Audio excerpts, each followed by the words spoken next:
Hello students. इससे पहले वाली वीडियो मैंने आपको बताया था फॉर्मूलेशन, मतलब इंट्रोडक्शन दी थी लीनियर प्रोग्राम में होती क्या है और फॉर्मूलेशन कैसे करते हैं प्रॉब्लम के ना। फॉर्मूलेशन प्रॉब्लम क्या है हमारी, है ना।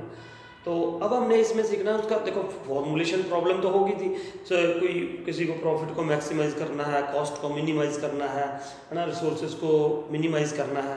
अब हमने ये सीखना है कि करना कैसे है, मेथड क्या है उसका। प्रॉब्लम हमने सीख ली, फॉर्मूलेशन कैसे होगी प्रॉब्लम की। अब हमने उसका क्या करना है, सोल्यूशन, है ना। सोल्यूशन देखो, आप अगर मैं सीधा समझाऊंगा तो थोड़ी दिक्कत आएगी। मैंने वही एक एग्जांपल ले ली, डीलर वाली, फर्नीचर वाली, है ना। तो वही प्रॉब्लम के साथ साथ हम फॉर्मुलेट करेंगे और उसका सोल्यूशन करेंगे, ग्राफिकल सोल्यूशन, है ना। Graphical solution. सबसे पहले आपको शॉर्ट में प्रॉब्लम बता दूं। प्रॉब्लम क्या है कि कोई वही डीलर आएगा, वो इन्वेस्ट करना चाहता है ₹50,000, ठीक है। कॉस्ट ऑफ द टेबल, जो वो देखो वो इन्वेस्ट करना चाहता है टेबल और चेयर में, टेबल्स और चेयर में इन्वेस्ट करना चाहता है, ठीक है। तो उसने अपना प्रॉफिट मैक्सिमाइज करना है, ठीक है। हमने करके दिखाना है कि कैसे होगा, कितनी उसको चेयर्स लेनी पड़ेंगी, कितने उसको टेबल्स लेने पड़ेंगे, ठीक है। कितने टेबल्स ले, कितने वो चेयर्स ले, ताकि उसका प्रॉफिट क्या हो जाए, मैक्सिमाइज हो जाए, ठीक है। अब देखो, what is there, how many rupees he has to invest, ₹50,000, ₹50,000 he has to invest। और cost of table is ₹2,500। Cost कितनी है, एक टेबल की कॉस्ट जो उसको पड़ रही है, ठीक है। जैसे हम कह सकते हैं उसका कॉस्ट प्राइस 2500 है। कॉस्ट ऑफ चेयर कितने की है, 500 की। प्रॉफिट ऑन द टेबल ₹250 है। Cost on the chair is ₹75 है। Storage space of at most 60 pieces. आप इस पे स्ट्रेस दो थोड़ा, ये क्या है, storage space of at most 60 pieces. मतलब एट मोस्ट का मतलब क्या है, ज्यादा से ज्यादा, ज्यादा से ज्यादा। वो कितनी स्टोरेज कर सकता है, 60 पीसेस की, ज्यादा से ज्यादा। At most of what is meaning of most, ज्यादा से ज्यादा कितनी, 60 पीसेस, है ना। 60 पीसेस की वो स्टोरेज कर सकता है। ये तो थी हमारे मतलब प्रॉब्लम ही है क्या, है ना। अब सबसे पहले हमने क्या करना है इसमें, नाउ सबसे पहले हम क्या करेंगे कि हम लेट करेंगे उसके कितने नंबर ऑफ टेबल्स लिए, कितने नंबर ऑफ चेयर्स वो लेगा, है ना। Let number of chairs, number of chairs कितने इसमें x, नंबर ऑफ टेबल्स कितने लेगा वो y। बस अब यार कुछ नहीं है, हमें x और y की वैल्यू निकालनी है कि कितने, प्रॉब्लम ये है वो कितने टेबल्स ले और कितनी चेयर्स ले। ये सारी कंडीशंस पूरी होनी चाहिए और उसका प्रॉफिट क्या होना चाहिए, मैक्सिमाइज होना चाहिए। Problem clear. सबसे पहले क्या है, कितने टेबल्स और कितने चेयर्स वो ले ताकि उसको मैक्सिमाइज प्रॉफिट हो, ठीक है। तो अब देखते हैं, नंबर ऑफ चेयर्स x ले ली, नंबर ऑफ टेबल्स y ले ली। अब सबसे पहले मैंने आपको ये बताया था कि ऑब्जेक्टिव, सबसे पहले ऑब्जेक्टिव देखो, फंक्शन बनाओ, ऑब्जेक्टिव फंक्शन। ऑब्जेक्टिव फंक्शन अब क्या होगा, देखो z के साथ इसको नोट करते हैं। हम एक ऑब्जेक्टिव है क्या हमारा, प्रॉफिट। प्रॉफिट देखो, एक टेबल पे प्रॉफिट ऑन टेबल रुपीज, ये एक का बता रखा है मैंने। प्रॉफिट ऑन टेबल कितना है, ₹250।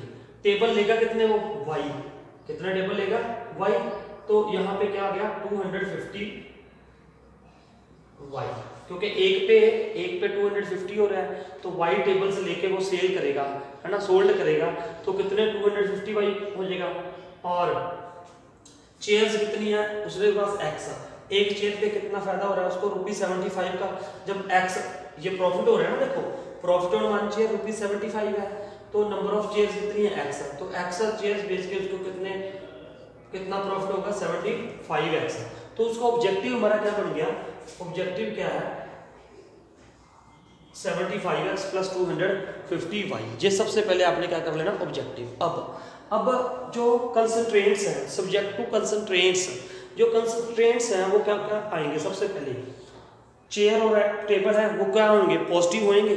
मतलब पॉजिटिव का मतलब ग्रेटर देन 0 होंगे। जो हम चीज ले रहे हैं यार वो ग्रेटर देन 0 ही तो होगी, है ना, प्रोडक्ट है। तो सबसे पहला कंसंट्रेंट क्या बन गया, x ग्रेटर देन 0 और y ग्रेटर देन 0, ये बन गया। उसके बाद अब दूसरी कंडीशन, हमने बोला था कि उसके पास रुपीस कितने हैं, 50,000। उसके पास 50,000 पे हैं जो उसने इन्वेस्ट करने हैं, ठीक है। अब टेबल उसने कितने टेबल्स लिए, चेयर्स कितनी ले ली, x।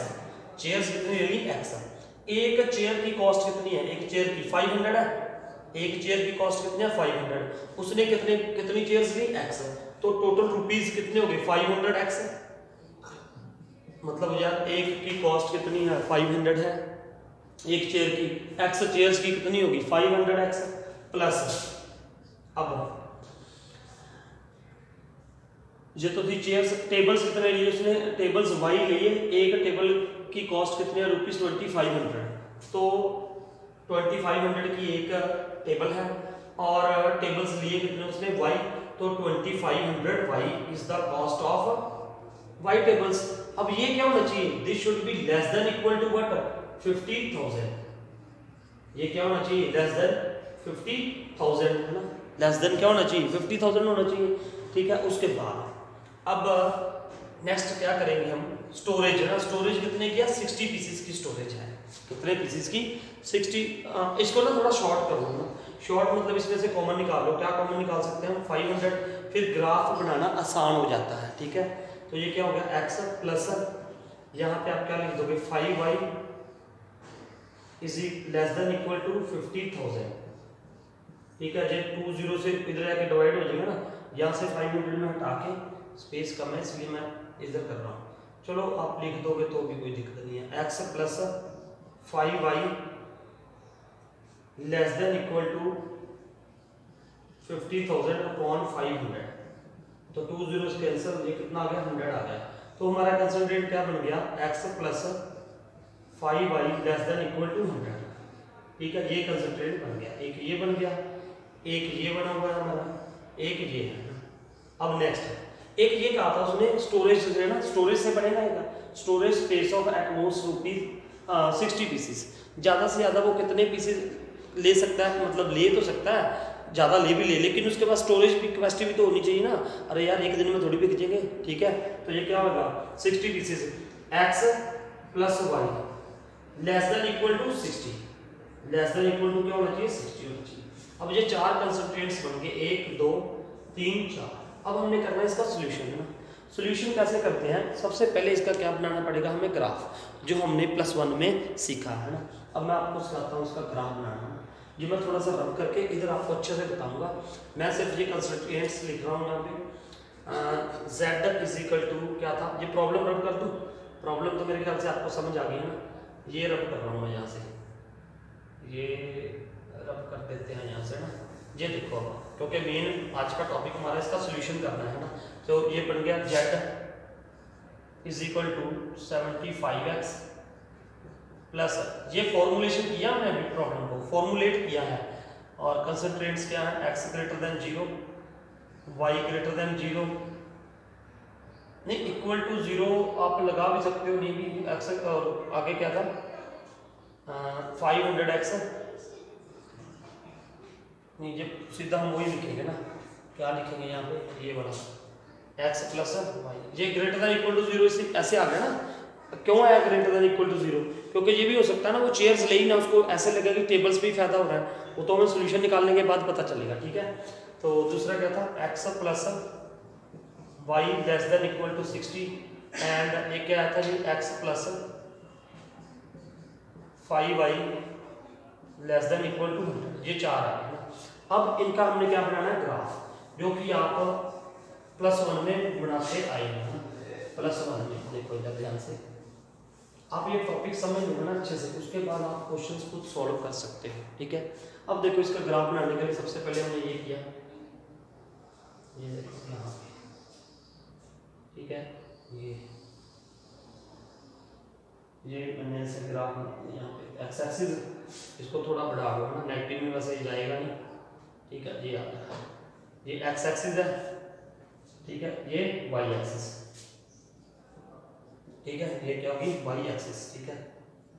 ये अब देखो यहाँ पे आपने ग्राफ तो सिंपल आप बनाते आए हो +1 में है ना, चलो मैंने ये दिखाई दे रहा है यहाँ से, एक मिनट चेक कर लूँ, ठीक है। यहाँ पे देखो मैंने 10 का डिफरेंस ले लिया, 0 10 20 30 कहाँ तक जाएगा ये 60 तक, हाँ 30 40 50 60 70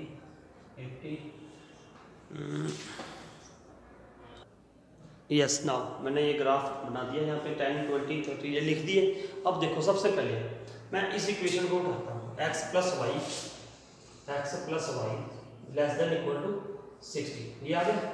अब इसका ग्राफ तो यार बनाना आता है आपको, है ना, मैं चलो बता रहा हूँ x plus y equal to 60, ये इक्वेशन लिखते हैं हम। अब एक बार x क्या ले लो 0, x 0 लिया मैंने, x 0 तो y कितना आ जाएगा 60, एक तो ये पॉइंट आ गया। फिर y 0 लो, इसमें y 0 लोगे तो x कितना आ जाएगा 60। बस जो दो पॉइंट से क्या बन जाता है, ग्राफ बन जाता है। Now locate these points 0 and 60, x 0 y 60 कहाँ पे होगा, ये पॉइंट हो जाएगा। इसके ऊपर लिख देना है 0 एंड 60, ठीक है। उसके बाद ये पॉइंट x 60 और ये 0, ये पॉइंट आ गया। अब यहाँ से एक लाइन ड्रॉ कर दो,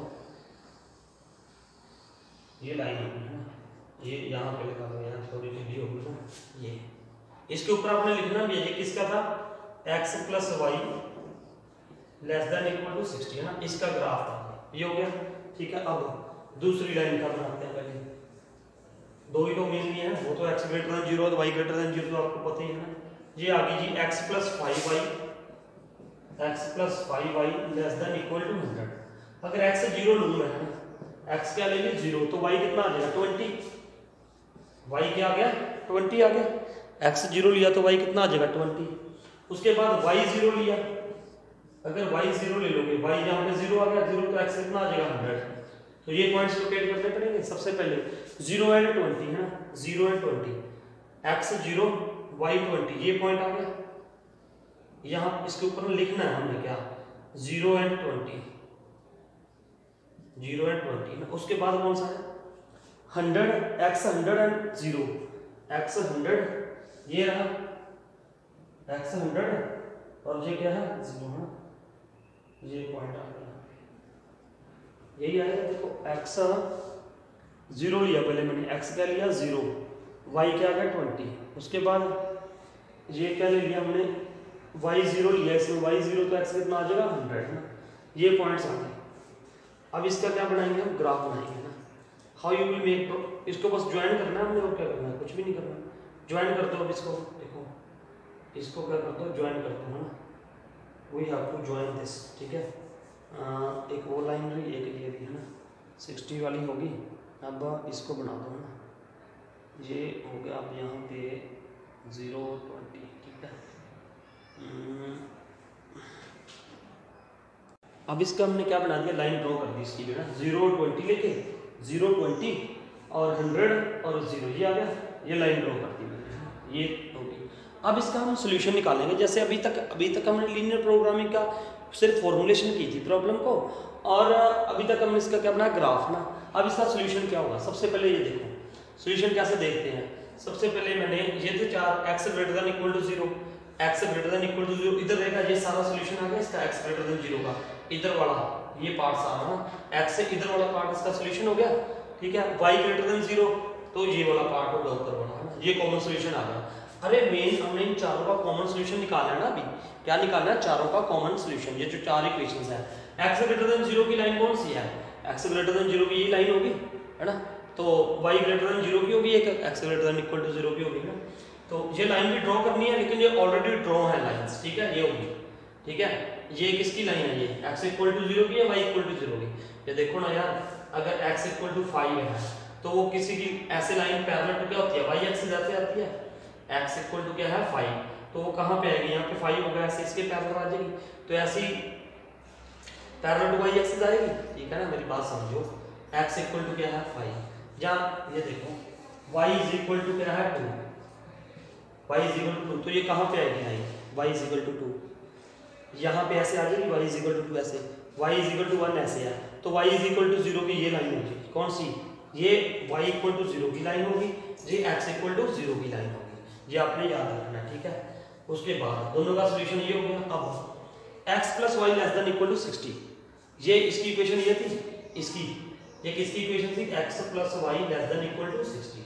अब इसका सोल्यूशन देखो, इसमें हम मोस्टली ये भर देते हैं, ये पॉइंट है 0 0 0 0, इसमें पुट करो 0 0 0 plus 0 less than or to 60 आएगा, यस आ रहा है, तो इसका मतलब ये सारा इसका क्या हो गया, सोल्यूशन हो गया।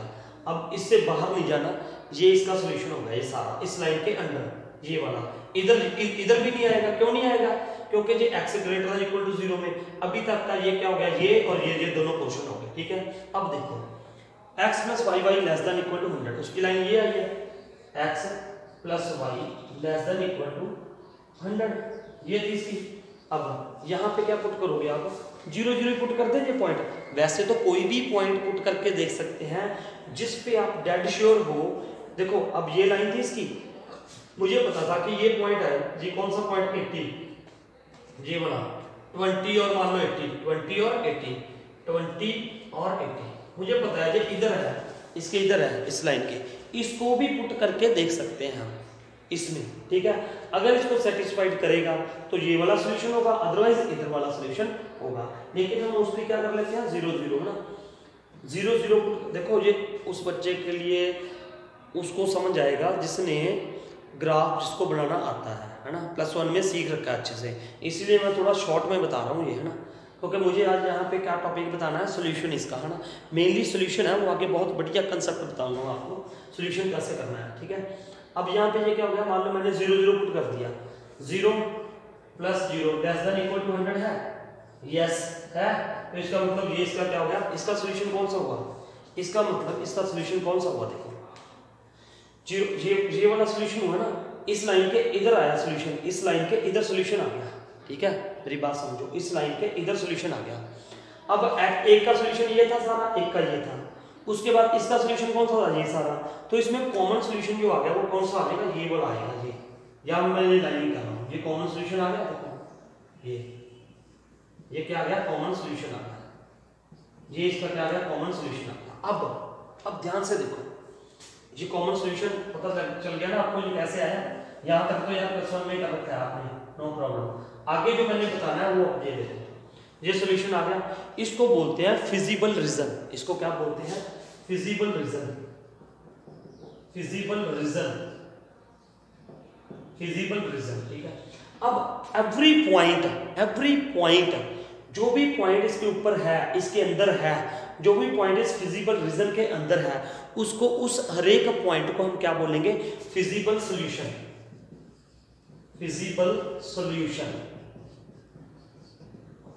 क्या है, देखो जो ये सॉल्यूशन आया ना, ये सारा इसका क्या आ गया सॉल्यूशन, ये फिजिबल रीजन आया, फिजिबल रीजन इसको बोलते हैं, फिजिबल रीजन ये जो आया है ना। उसके बाद एवरी पॉइंट जो इसके ऊपर है या यहाँ पे है इसके अंदर, उस हर एक पॉइंट को क्या बोलेंगे, फिजिबल सॉल्यूशन, ठीक है। जो हमारा टॉपिक है सॉल्यूशन कैसे निकालना है, ठीक है, उस सब पॉइंट्स को क्या बोलोगे आप, फिजिबल सॉल्यूशन बोलोगे, ठीक है। अब लेकिन इस पे तो यार कितने पॉइंट है, इनफिनिटली पॉइंट्स हैं, इनफिनिटली पॉइंट्स मतलब ये देखो 10 10 भी आ रहा है, 20 30 भी आ रहा है, ये सारे, जहाँ ये भी तो हो सकता है 1 10 2 10 3 10 5 10, मतलब इनफिनिटली मैनी सॉल्यूशंस हो जाएगा इसका। लेकिन हमें तो एक यार प्रॉपर सॉल्यूशन देना है ना बंदे को, प्रॉपर सॉल्यूशन निकालना है हमने, कहाँ पे मैक्सिमम प्रॉफिट आएगा, वो कैसे देना है। पहली बात फिजिबल रीजन पता चल गया, इसको क्या बोलते हैं, फिजिबल रीजन। फिजिबल सॉल्यूशन कौन सा होता है, every point in this feasible region is called feasible solution, ठीक है। every point in this feasible region is called feasible solution, इसके ऊपर हो चाहिए, है ना। अब ये solution बन गया, ये मैं थोड़ा इसको डार्क करके बता रहा हूँ आपको, ये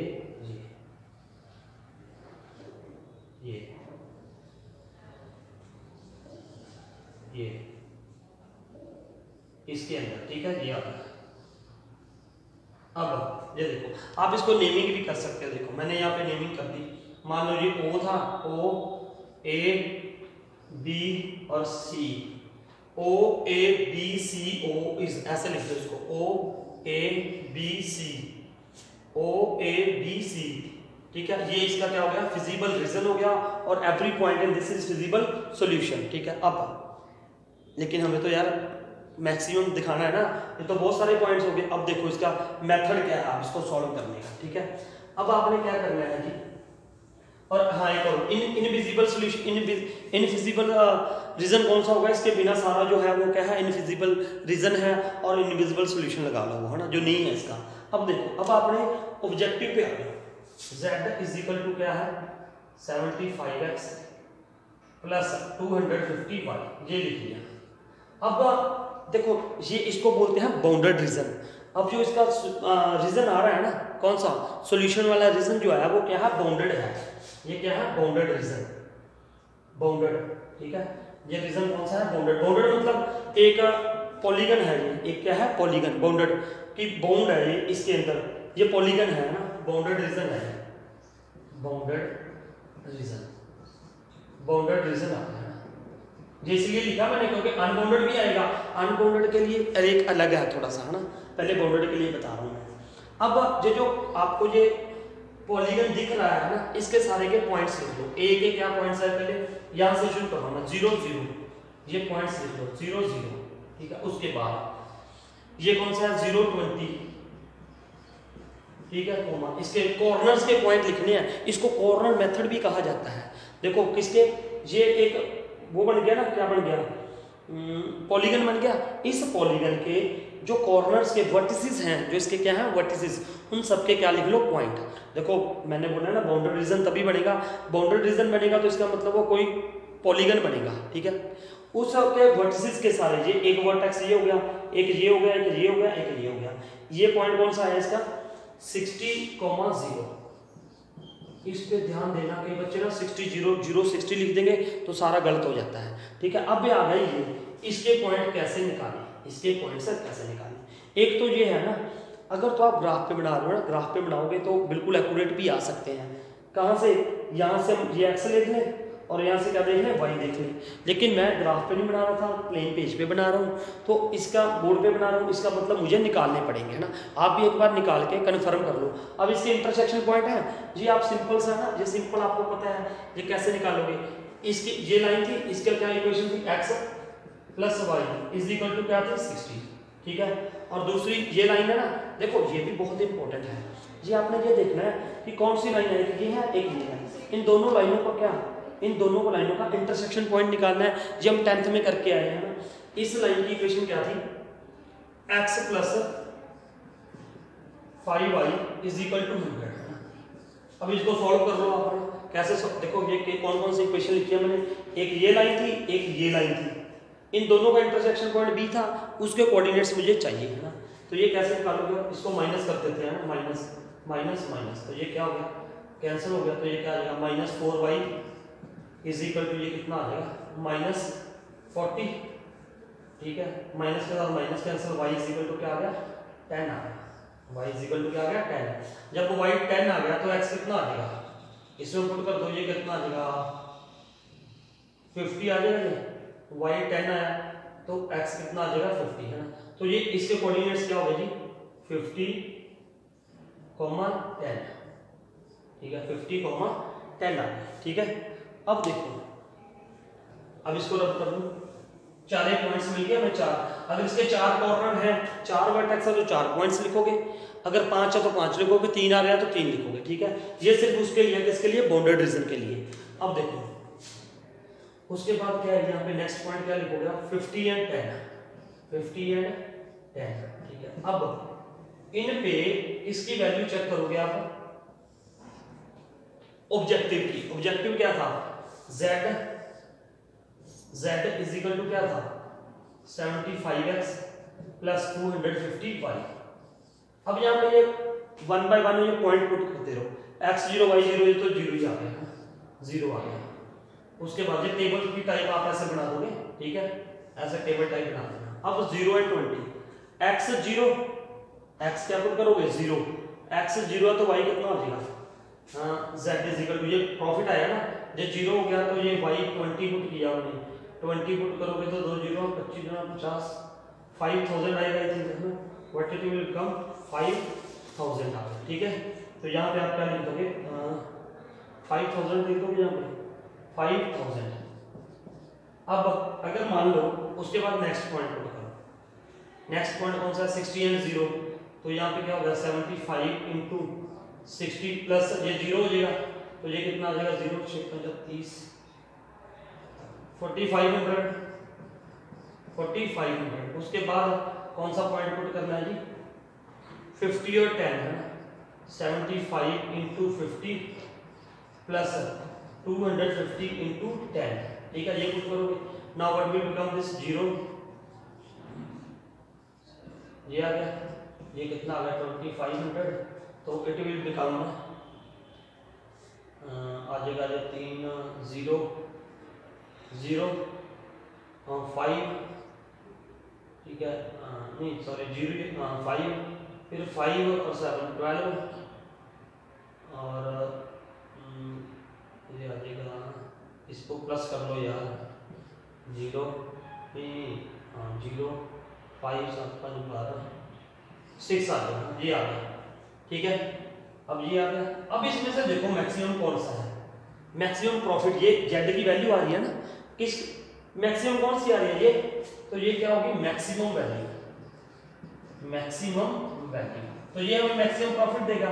तो यहाँ पे जो कोऑर्डिनेट्स आए थे वो क्या आए थे 50 एंड 10, तो पहला क्या आया 50 एंड 10, 50 क्या था x, और ये क्या था 10, x की वैल्यू क्या आ गई 10, x की वैल्यू क्या आई 10, और y की वैल्यू क्या आई x इज इक्वल टू 50 और y इज इक्वल टू क्या आ गया 10, जी आ गया।